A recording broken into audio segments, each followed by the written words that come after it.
These were my father's words spoken to me on the last full day we spent together.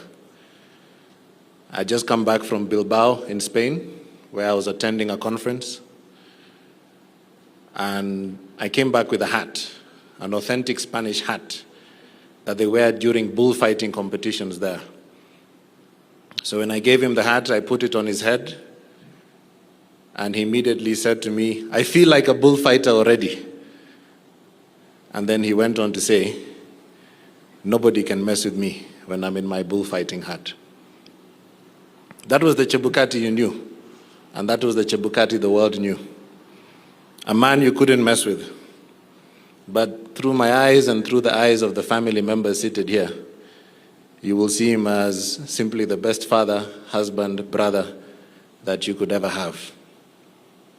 It is said that if you think Chebukati is tough and doesn't smile, then you don't know Chebukati. In my formative years, my father instilled in me a sense of responsibilities. While growing up in Nyali together, in Mombasa, he entrusted me with the responsibility of managing staff salaries and other procurement matters. Each month I would prepare a budget, present it to him for approval, collect the funds, disburse the funds, and ensure that everybody appended their signature to confirm receipt of the funds. To him, it wasn't just about the arithmetic. It was about the understanding of the value of labor and the dignity of fairness. These skills would later prove invaluable in my career. And this was my dad, the nurturer. On to high school, and it was just the two of us in Mombasa in a large 6-bedroom mansion. The rest of the family had since moved to Nairobi, but my dad had stayed behind to allow me to complete my studies. It was a special chapter in our lives, and we settled into a routine. Takeout became our staple.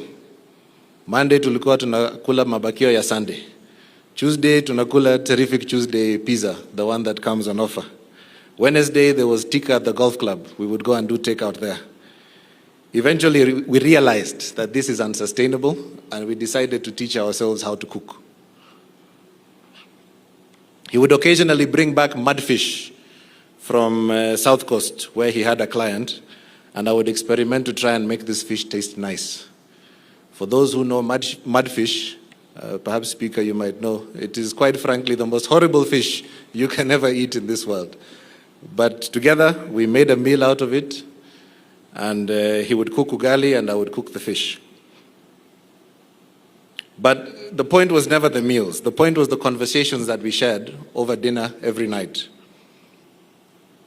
This was his way of guiding me. It was never forceful, but gentle, trusting, and with room for me to grow into my own choices. And this was my dad, the companion. Driving was another bond we shared. It started in Mombasa, where I often chauffeured him to his meetings. And over time, I became the designated family driver, much to the displeasure of my two older siblings seated here. Together we traveled thousands of kilometers, Mombasa to Nairobi, Kitale, Njoro, and the Great Rift Valley.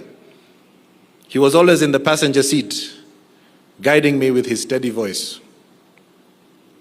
Of course, the road trips weren't without their hiccups. Whenever I hit a pothole too hard or took a turn too fast, my mother would grumble from the back seat, but he would always defend me and say, "Leave him alone. If I was driving, it would be much, much worse." And that was my dad, the unwavering supporter. Indeed, no one could mess with him. Not in life, and not in his final moments. Rest well, Dad. I will carry your lessons with me forever and keep your bullfighting hat safe.